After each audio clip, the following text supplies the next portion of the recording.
equalizes. That revolutionary year. That revolutionary year. It was the Olympics. It was the Olympics of 1968. of 1968. When Tommy Smith. When Tommy Smith. And this man right here. And this man right here. John Carlos.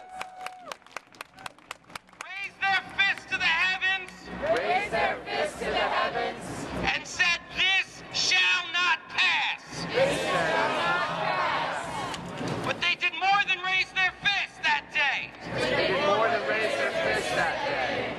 They wore beads to protest the history of lynching in this country. They wore beads to protest the history of lynching in this country.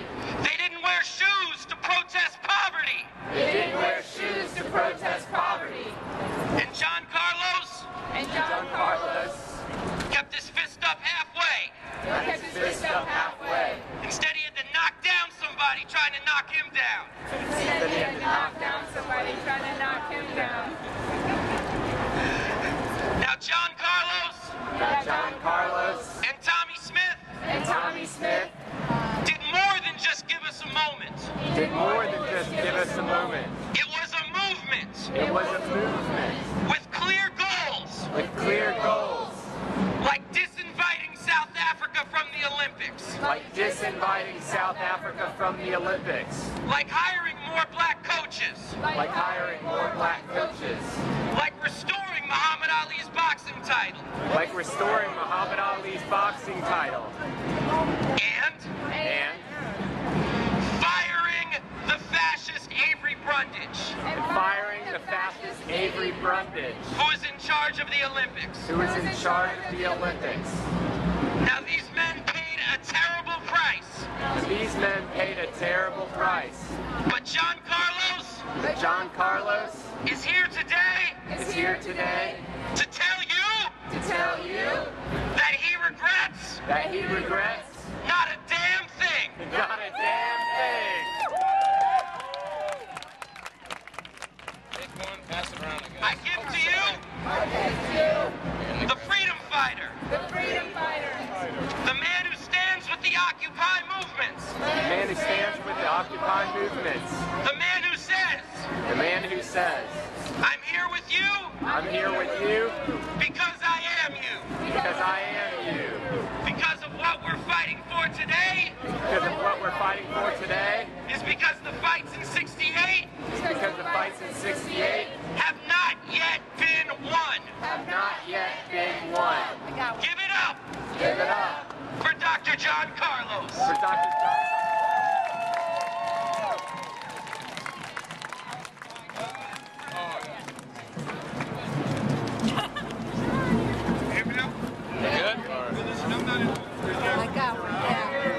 Can you hear me now?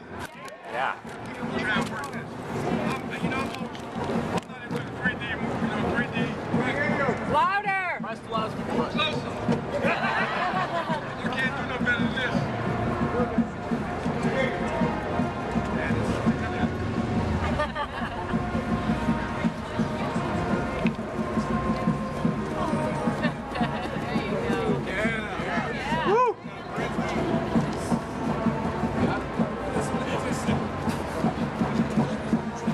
Let me just say it's really an honor for me to be here with you today. Why I'm here with you today is because what I am through 1968 was a very revolutionary year.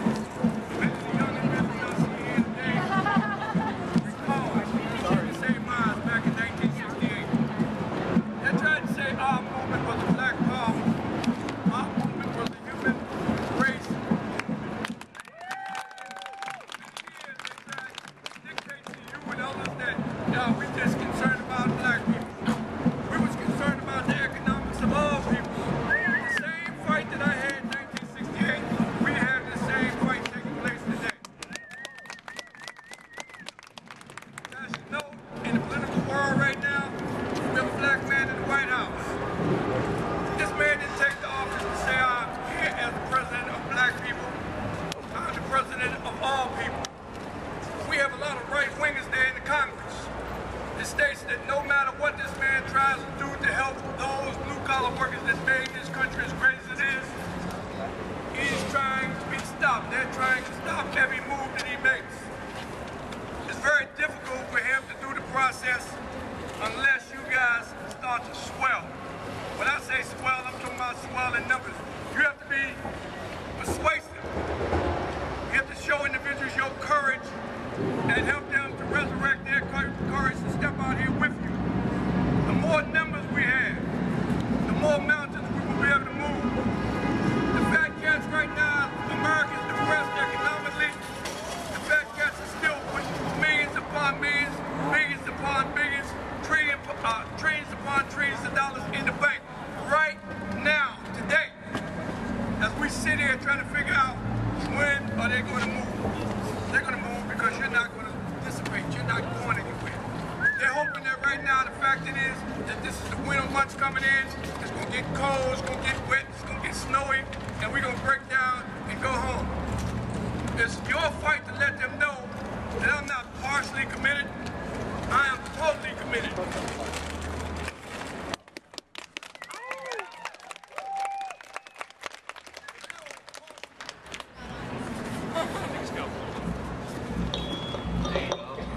There's no partial pregnancy. Either you're pregnant or you're not pregnant. Either you're in the fight or you're not in the fight. Now across this country, I stop at all the takeovers. Like we took over Wall Street, Occupy Chicago, Occupy, where did we go yesterday? Wisconsin, right? Wisconsin. I've been so many places, forgive me, because I don't remember them all. But what I'm saying is, with this occupation that we're doing, I've seen people walk by, like I see people walking by here, and they're checking you out.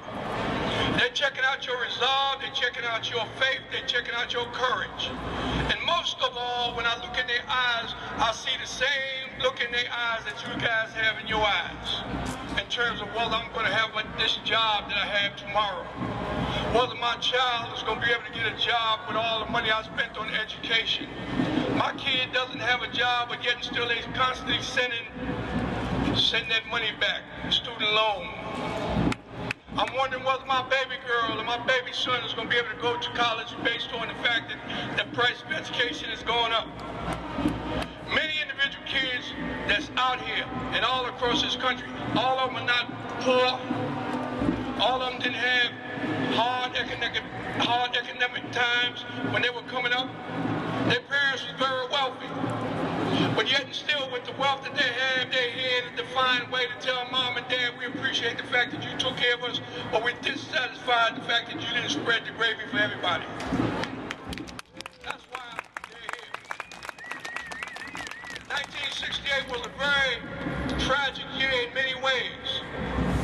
Many people lost their lives in the Vietnam War. Just like we sit back right now and say we can't pay our bills because we're in wars that we have no business in today. This is why this country is going down. The president is trying to bring the troops home and the Congress is trying to keep them there. As you see what happened in Libya, they're still trying to create wars now for us to send more of our kids again. It's the eyes and the strength and the vision of you individuals that's going to put these things to a halt. When you sit back and think about one individual can be breed, 5 individuals can be better. But if one individual step out and decide, I can change this society by moving this pebble, he can't move the pebble by himself. But when those individuals come together as a unit, a unified unit, you become a very powerful force. That's what they tried to say it was a black power movement. It was a unified movement. As you are coming together now in terms of this unified movement, rest assured you can not only move that pebble, but you can move a mountain. Why is it necessary to move a mountain? Not merely for you, but this mountain we're trying to move is for your kids and your kids' kids. It's not about the world that you live in today. If you sit back and think about when I was a little boy, I could look up and see the sky. Today you can hardly see the sky. You don't know whether the sky is small. Today you can go to the park and sit back and say, man, I got to worry about whether I'm going to be mugged in the park because nobody's running the park anymore. Everybody got laid off.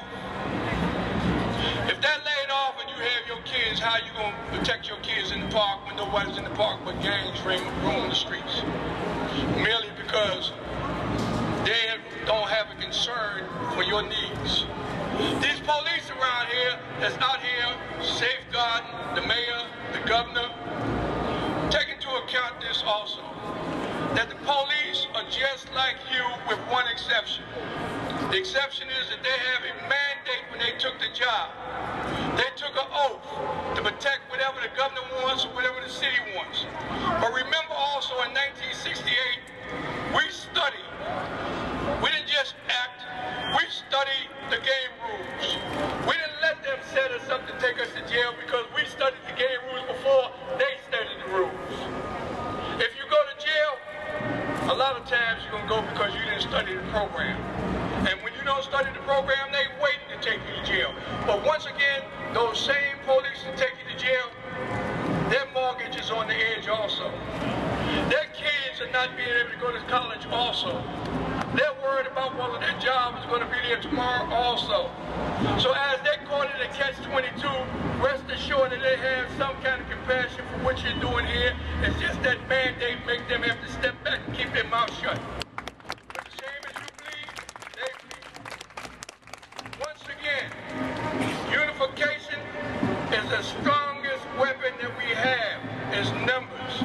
God bless you and spread the word.